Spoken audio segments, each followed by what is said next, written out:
Sir अभी आप इसका थोड़ा स्मेल लीजिए और टेस्ट लीजिए, ये पूरा आपको समझ में आएगा कि इसका क्वालिटी कैसा है। बहुत ही शानदार। हाँ शानदार, एकदम स्मेल भी नेचुरल बहुत बढ़िया है, एकदम नेचुरल ऐसा लग एकदम रहा है। नेचुरल।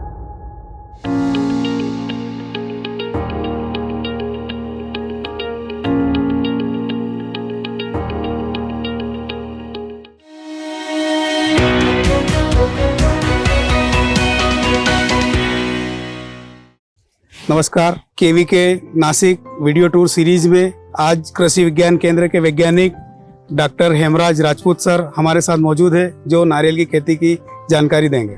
सर आपका स्वागत है। नमस्कार, मैं हेमराज राजपूत, उद्यान विद्या या बागवानी तज्ञ, कृषि विज्ञान केंद्र यशवंतराव चौहान महाराष्ट्र मुक्त विद्यापीठ नासिक।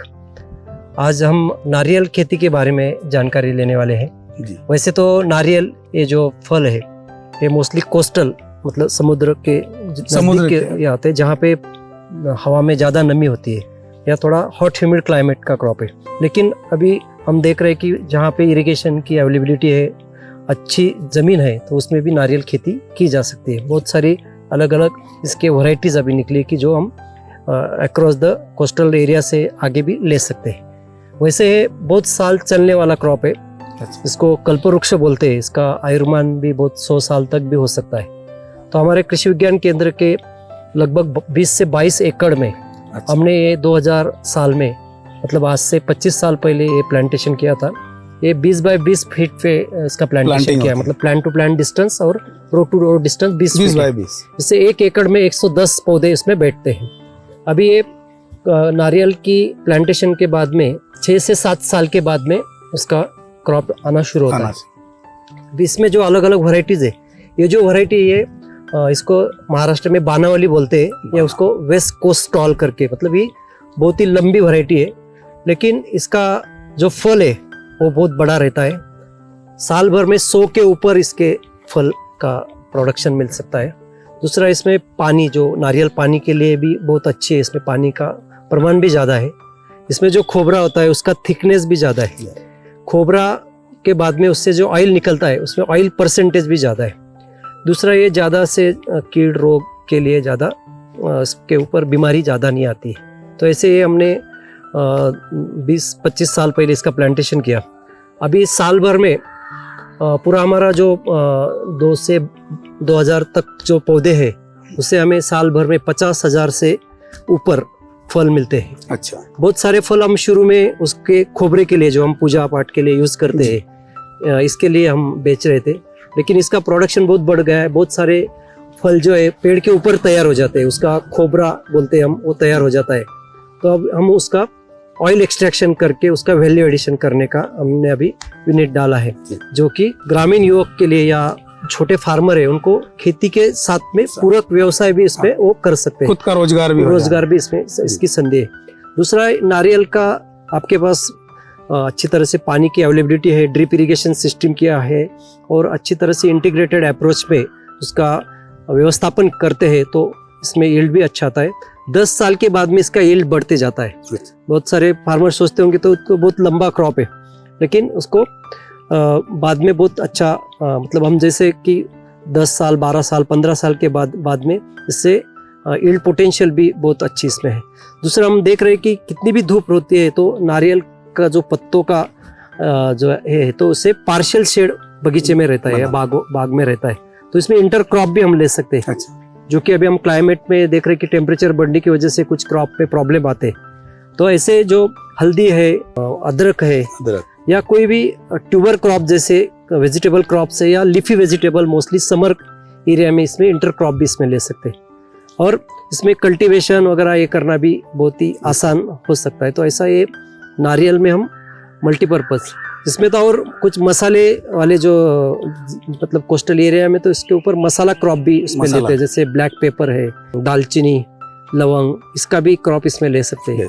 पाइनएप्पल, अनानास जो बोलते हैं, वो भी इसमें इंटर क्रॉप ले सकते हैं। तो ऐसा नारियल की खेती जो है शुरू से हम उसका प्रॉपर प्लानिंग करके करते हैं, तो इससे हमें फल भी मिलते हैं, उससे खोबरा भी मिलता है, उसका ऑयल का भी हम एक्सट्रैक्शन कर सकते हैं। और नारियल ऐसा फल है कि वो नॉन पेरिशेबल है। बहुत सारी सब्जी हम 2, 3, 5, 6 दिन के ऊपर रखते तो वो खराब होती है। नारियल को हम अच्छी तरह से स्टोर कर सकते हैं, मतलब उसका खोबरा भी स्टोर कर सकते हैं। दूसरा, इसका बाद में नर्सरी प्लांट्स भी बना सकते हैं, जो फुल्ली मैच्योर नट्स है, अच्छा, उसको हम नर्सरी में लगाएंगे तो उससे पौधा भी, तैयार। मतलब वो भी एक हमें सपोर्टिव बिजनेस भी उसमें हो सकता है। दूसरा, कोकोनट हम देखते हैं कि एक एवेन्यू ट्री की तरफ भी देखा जाता है। बहुत सारे जो होटल्स होते हैं या मैरिज लॉन्स होते हैं या रोड साइड पे इसको प्लांटेशन कर सकते हैं, तो इसका एक एस्थेटिक वैल्यू जो है लैंडस्केप में भी इसका बहुत सारा यूज इसका हो सकता है। वैसे नारियल को तो कल्पतरु बोलते हैं, उसका हर एक पार्ट जो है वो इस्तेमाल होता है, जो कि उसके सूखे हुए पत्ते जो है उससे भी अलग अलग टाइप्स के चीज़ें बना, जैसे झाड़ू बनाया जाता है, या उसको शेल्टर घरों के ऊपर या झोपड़ी के ऊपर उसका शेल्टर के लिए भी यूज होता है। दूसरा, उसका जो खोबरा निकालने के बाद में जो छिलका निकलता है उससे कोकोपीट बनता है। कोकोपीट आजकल हम एग्रीकल्चर में देख रहे हैं कि जो आधुनिक तत्वों से जो सब्जियों के पौधे बनाए जाते हैं, तो उसमें कोकोपीट का यूज किया जाता है, वो भी ये नारियल के छिलकों से बनता है। दूसरा, इसका श्रेडिंग या कंपोस्ट करके ये बहुत अच्छा कंपोस्ट भी है, जो कि मल्चिंग के लिए भी यूज कर सकते हैं। उसको कंपोस्ट किया तो उससे अच्छा ऑर्गेनिक खाद भी बन सकता है। तो ऐसे बहुत सारे ये है। कोस्टल एरिया में, हिली एरिया में आप इसमें टूरिज्म भी कर सकते हैं। अभी आप यहाँ पे देख रहे थे, बहुत सारा अच्छा एक माइक्रो क्लाइमेट तैयार हुआ है, तो इसके अंदर में हमने टेंट या झोपड़ी जैसा कुछ किया, तो इसमें भी एक एग्रो टूरिज्म का भी इसमें कर सकते हैं। अलग अलग जो गेम्स वगैरह है या कुछ रिक्रिएशनल एक्टिविटीज भी नारियल के बाग बगीचे में कर सकते हैं। इतना उपयुक्त है कि नारियल सिर्फ हमें मालूम है कि उसका फल आता है, नारियल का खोबरा निकलता है, वो पूजा पाठ में यूज होता है, लेकिन उसके बहुत सारे यूजेस उसमें हम कर सकते हैं। सर, जैसे अगर कोई किसान नारियल की खेती करना चाहता है या शुरुआत करना चाहे, तो वो किस तरह से पहले शुरुआत करे? पहले तो मैंने बताया कि मोस्टली नारियल जो है उसमें थोड़ी हवा में नमी अच्छी होनी, एकदम ड्राई एरिया का क्रॉप नहीं है। दूसरा, अच्छा। मिट्टी का प्रमाण ज़्यादा होना चाहिए, एकदम हार्ड रॉक या इसमें नारियल का प्लांटेशन नहीं करना चाहिए। तो ये थोड़ी ज़मीन या खेती की जानकारी। दूसरी, उसकी सॉइल एनालिसिस करने के बाद में उसमें ऑर्गेनिक मैटर सही में है या वाटर होल्डिंग कैपेसिटी प्रॉपर है, वो देख के बाद में समझो हमें प्लांटेशन कर रहे हैं, तो मोस्टली नारियल का जो प्लांटेशन है या लागवड़ जो है वो बारिश में होना चाहिए। अच्छा, तो उसकी जो पूर्व तैयारी है जून जुलाई में होनी चाहिए या मई एंड तक, बिफोर मानसून, मतलब बारिश शुरू होने के पहले। तो उसके लिए जो कौन सी वैरायटी हम लगा रहे हैं, उसके पौधे कहाँ पे अवेलेबल है, प्रॉपर रिसोर्स मतलब सोर्स अच्छा किधर मिल सकता है। बहुत सारे फार्मर्स में ऐसा समझ है कि बड़े पौधे लगाएंगे तो जल्दी नारियल आएगा। तो हमने जो यहाँ पे एक्सपेरिमेंट किया है, तो इसमें 2 से 2.5 साल के ऊपर के पौधे नहीं लगाना चाहिए, जो कि मीडियम 3 से 3.5 फीट के ऊपर के होने चाहिए, जिसमें उसका जो नट्स उसके ऊपर ही लगा हुआ होना चाहिए। और ऐसे पौधे की जानकारी कहाँ पे अवेलेबल है, उसका रेट क्या है। दूसरा, इसमें बहुत अलग अलग की बीमारी आती है। मोस्टली साउथ इंडिया से जो पौधे आते हैं उसमें एक इरिडोफाइट माइट्स करके, मतलब माइट्स का एक है कि जो फलों को बहुत सारा नुकसान करता है। दूसरा, इसमें एक स्टेम बोरर जिसको बोलते हैं, मतलब उसका जो जड़ होती है उसमें ये करने वाला, या उस बहुत सारी बीमारी भी उसमें होती है कि उसमें सड़न जल्दी हो जाती है। तो ऐसे पौधे की प्रॉपर जानकारी लेके देन हमें मोस्टली अभी ज़मीन के हिसाब से हम देखें तो इसका प्लांटिंग डिस्टेंस जो रिकमेंडेड है वो 20 से 30 फीट तक है। 30। लेकिन हमने यहाँ पे जो एक्सपेरिमेंट किया, हमने 20 फीट का अंतर इसमें रखा, जिससे 1 एकड़ में 110 पौधे बैठते। तो वो हिसाब से हम उसको मार्किंग करना है, एक फील्ड को मार्किंग करने के बाद में हर एक जगह पे जहाँ पे लगाना है वहाँ पे 1 metre by 1 metre by 1 metre का पिट लेना है, गड्ढा खोदना है। अभी इतना बड़ा गड्ढा आजकल तो मजदूर लोग नहीं करते, तो इसके लिए जेसीबी ये बेस्ट ऑप्शन है, जिसमें हम ऐसे बोलते हैं कि आप पहले 1.5 फीट का, मतलब 1 मीटर मतलब 3 फीट होता है, तो ऊपर के 1.5 फीट की मिट्टी निकाल दो, नीचे की 1.5 फीट जो है जो मिट्टी है उसको सिर्फ रेकिंग कर लो, मतलब लूज कर दो, जो कुछ उसमें पत्थर वगैरह आते हैं वो निकाल दो। उसके बाद में उसको एक 10-12 दिन उसको धूप में ऐसे खुले छोड़ दो गड्ढों को, कि जो मई में तो बहुत अच्छी धूप होती है, जो कि टर्माइट्स वगैरह जो है या कोई डिसीज रेसिड्यूज उसमें रहेगा तो उसका पूरा इरेडिएशन उसमें हो जाएगा। ऊपर जो हमने मिट्टी निकाली है उसका प्रॉपर मिक्सिंग करना जरूरी होता है। तो कोकोनट लगाने के लिए या नारियल को लगाने के पहले एक गड्ढे के लिए कम से कम 30 से 40 किलो अच्छा पका हुआ गोबर का पूरा पका हुआ चाहिए, क्योंकि कच्चा गोबर यूज करते तो उसमें बहुत सारे कीड़े उसमें लग सकते हैं। Then 3 kilo single super phosphate जो कि स्फुरद युक्त खाद है, जिससे स्फुरद शुरू में जड़ों को मजबूत करने के लिए या रूटिंग के लिए उपयोग होता है। देन 100 ग्राम कीटकनाशक पाउडर, निमोली केक भी उसमें यूज़ कर सकते हैं।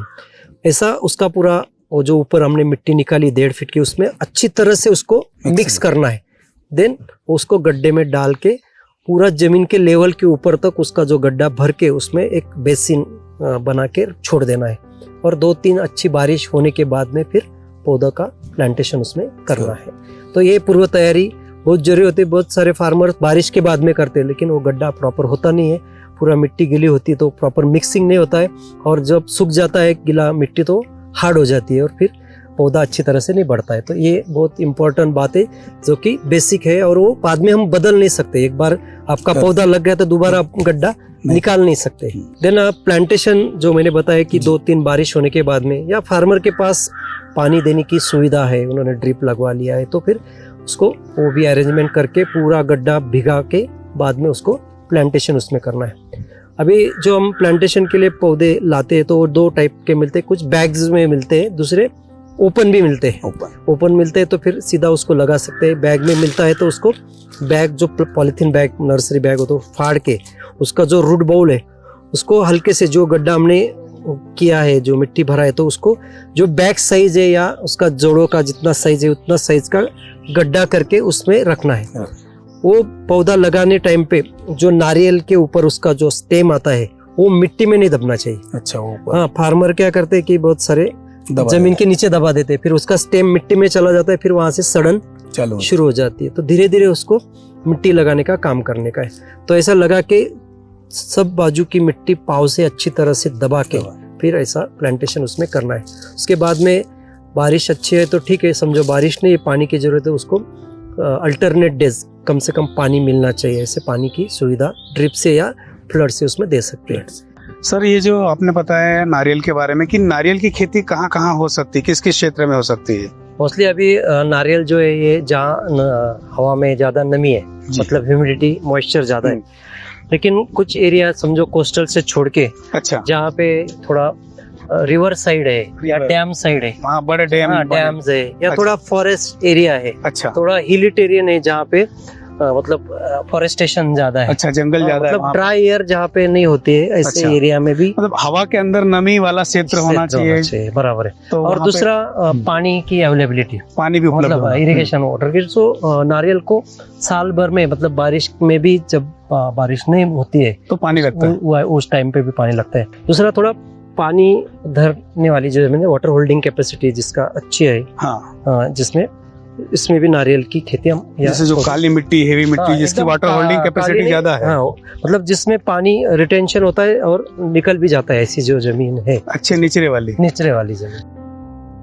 सर, ये जो नारियल के ऊपर ये आपने चादर लगा रखी, क्या है, किस लिए लगा रखा है? सर, नारियल में अलग अलग जो बीमारी या कीड़ों के साथ साथ चूहे और गिलहरी जो आती है जी, वो ऊपर जाके जो टेंडर कोकोनट है, अच्छा, सॉफ्ट कोकोनट है, उसमें डैमेज करती है, तो उससे उसका ड्रॉप होता है और बड़ा नुकसान होता है। अच्छा। तो ये जो गैलोनाइज स्मूथ सीट लगाए तो इसके ऊपर गिलहरी ऊपर नहीं चढ़ सकती है, वो फिसल जाती है, इसलिए ये लगाए। एकदम सिंपल टेक्निक है कि जो सामान्य फार्मर भी इसको कर सकता है।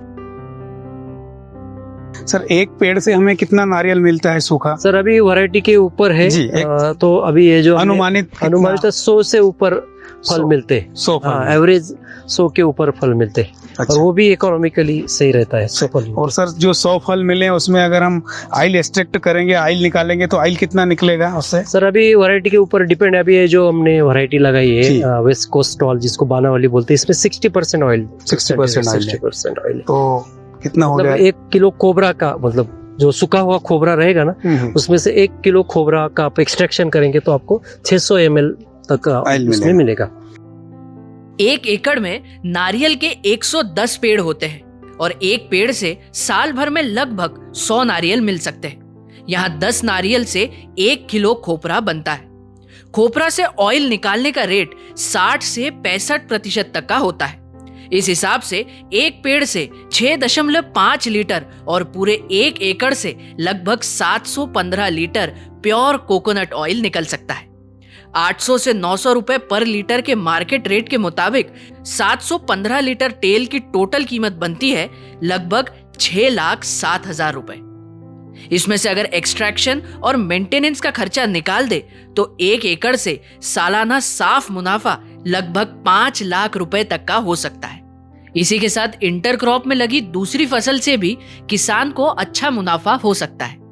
नारियल की खेती में जो ये छाव है, पार्शियल शेड जिसको Partial बोलते हैं, क्योंकि अभी टेम्परेचर बढ़ते जा रहा है तो पार्शियल शेड में इंटरक्रॉप भी बहुत अच्छी अच्छा है। उसका क्वालिटी भी अच्छा आता है और यील्ड भी अच्छा मिल सकता तो डबल बेनिफिट हो गया ना Double सर कि benefit, नारियल की yes. फसल तो आपको पैसा दे ही रही, है। इंटरक्रॉप से भी आप पैसा कमा रहे यस यस। दूसरा ये छाव होने की वजह से खरपतवार जो है ना वो भी कम आती है, तो उसके लिए जो लेबर का खर्चा है ना वो भी उसमें कम हो जाता है। हो। और दूसरा सर अपने जो यहाँ पे ऑयल की जो यूनिट है खोपरे से तेल निकालने की, वो थोड़ा देखना चाहेंगे, हम वहाँ चलेंगे। यस जरूर, क्योंकि अभी हम देख रहे हैं कि बहुत सारे हमारे फल आते हैं। पूरे हमारे 20 एकड़ के एरिया में साल भर में 50,000 के ऊपर नारियल का उत्पादन शुरू हो रहा है।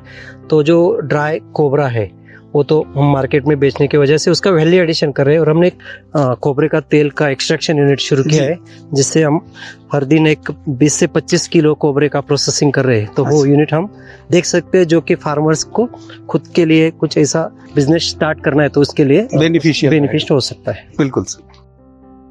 अभी जो पूरा जो कोकोनट का प्रोडक्शन होता जी। है उसका सूखा हुआ नारियल का कोपरा निकाल के अच्छा, अभी हमने यहाँ पे एक एश कल्पतरु प्रक्रिया करके जो यूनिट शुरू किया है, यहाँ पे उसका ऑयल निकाला, ऑयल प्रोसेसिंग होता है। तो अभी ये रिसेंटली 1-1.5 महीने पहले शुरू किया है। सर किस तरह से ऑयल निकाला जाता है, थोड़ी उसके बारे में सारी जानकारी। जो अभी खोबरा फोड़ के वो जो ड्राई हुआ खोबरा है ना जी, इसका पहले श्रेड किया जाता है ये मशीन में। अच्छा। तो इसको ये इस तरह से बारीक किया जाता है, बारीक क्रश किया जाता है। अभी ये जो टुकड़े ये पूरा साफ करके तो अच्छा clean जो करके। एकदम clean without any infestation fungal एकदम। अच्छा। और ये पूरा अपने फार्म से Farm आया का हुआ ही। ऑर्गेनिक, केमिकल फ्री है, ऑर्गेनिक है, बस ओ। उसका रफ।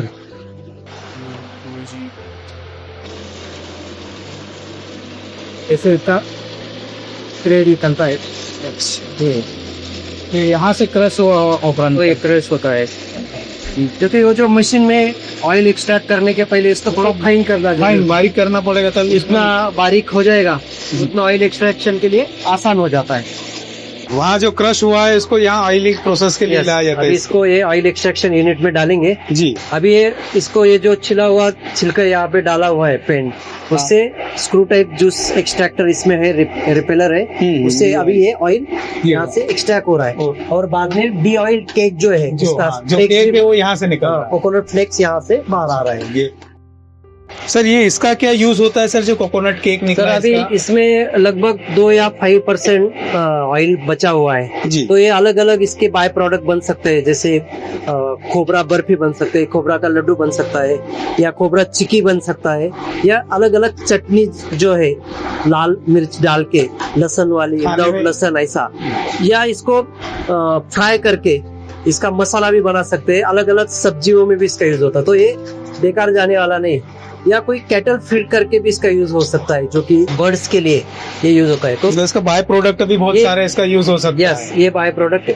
तो सर ये जो अभी हम तेल निकाल रहे हैं इसका, और ये जो बाय प्रोडक्ट निकल रहा है इसका, हम यहाँ पे इसका सेल करने वाले हैं। सर जैसे ये तो अपन ऑयल निकाल रहे हैं, ये जो खोपरा है पाउडर के लिए यूज होता है कि नहीं, ये नारियल जैसे मार्केट में जो पाउडर मिलता है हाँ, कोकोनट पाउडर, यस यस। तो इसका पाउडर बना सकते हैं या सिर्फ ऑयल के लिए यूज होता है? नहीं, ये variety? हम ये कोबरा का ऑयल निकाल के बाद में ये जो फ्लेक्स निकल रहा है इससे पाउडर बना सकते हैं। अच्छा, हाँ, तो मार्केट में जो पाउडर मिलता नहीं है वो तो विथ ऑयल रहता है। हाँ, ये विदाउट ऑयल है, तो इसका भी हम इसका फाइन पाउडर भी बना सकते हैं और वो फाइन पाउडर मार्केट में बेच सकते हैं। सर इसका जो ऑयल निकलता है, ऑयल का रेट क्या है अपने यहाँ? सर अभी हमने जो वैरायटी लगाई वो बानावली या वेस्ट कोस्ट स्टॉल है, तो उसका जो हम देखेंगे तो इसका जो कोकोनट है उसका थिकनेस भी अच्छा है, और इसमें ऑयल परसेंटेज लगभग 60% है। मतलब इसका गुदा भी ज्यादा गुदा ज्यादा है, ऑयल परसेंट भी इसका ज्यादा है। और समझो कि अभी 1 लीटर हमें ऑयल निकलना है तो ये कम से कम 4 किलो खोबरा इसका लगता है। अच्छा, तो 4 किलो खोबरे का समझो आप मार्केट रेट से पकड़े तो 250 से 300 रुपए का रॉ मटेरियल लगता है। Electricity, machinery cost, labour cost पकड़ के 450 रुपए इसका प्रोडक्शन कॉस्ट है। तो उसके ऊपर 20 या 30% मुनाफा पकड़ के हम लोग अभी 750 रुपए लीटर से इसको बेच रहे हैं। इसके लिए हमने अलग अलग पैकिंग इसकी की है। अच्छा, तो इसमें हम 1 लीटर की पैकिंग की बोतल हमने निकाली है जो कि 750 रुपए 1 लीटर का है।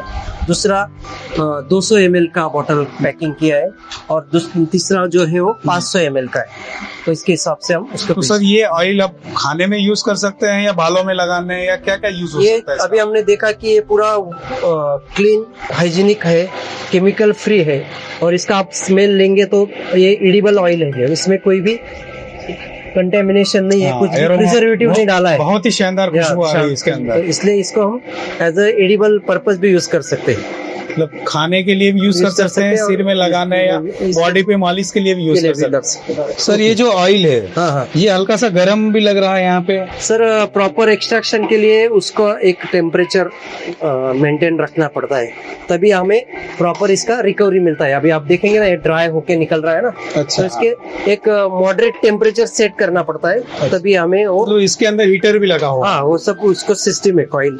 तो सर इसमें सिर्फ अपन कोकोनट का ऑयल ही निकाल सकते हैं या मूंगफली या दूसरा भी निकाल सकते सर ये मल्टीपर्पज यूनिट है, यहाँ पे हम मूंगफली का, सरसों का, तिल का, सनफ्लावर का, ग्राउंडनट का, सबका मतलब मूंगफली का और कोकोनट का सबका हैं? सभी का ऑयल निकाल सकते हैं। सिर्फ उसका हर एक का जो ये प्रिजर मतलब जो है पूर्व तैयारी जो है अलग अलग उसमें हो सकती है और उसका सेटिंग जो है ना अलग अलग होती है। सर मशीन की कॉस्ट क्या होगी, कितने की? ये अभी पूरा एक्सट्रैक्शन यूनिट की कॉस्ट लगभग 70,000 रुपए है, इसके 20,000 रुपए, ऐसा पूरा करके 90,000 में ये यूनिट उसमें आया है।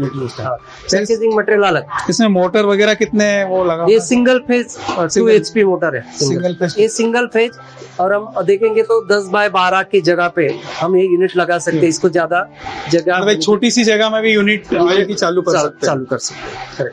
आगे पैकेजिंग का सर किस तरह से पैकेज? हाँ, तो अभी हम थोड़ा मार्केट सर्वे करके देखते हैं कि जनरली मार्केट में छोटा पैकेट में रखते हैं, तो हमने 200, 500 और 1 लीटर का पैकिंग किया है। तो यहाँ पे जो पेट बॉटल से फूड ग्रेड की ये पेट बॉटल्स, और उसके लिए हमने हमारा ये यूनिवर्सिटी का यश कल्पतरु का एक प्रॉपर लेबल डिजाइन किया है जी। और अभी हमने हाल ही में इसका लाइसेंस भी लिया है, एपीसीआई लाइसेंस, जो कि हमारा food and drug administration FDA के हिसाब से एपीसीआई लाइसेंस होना जरूरी होता है।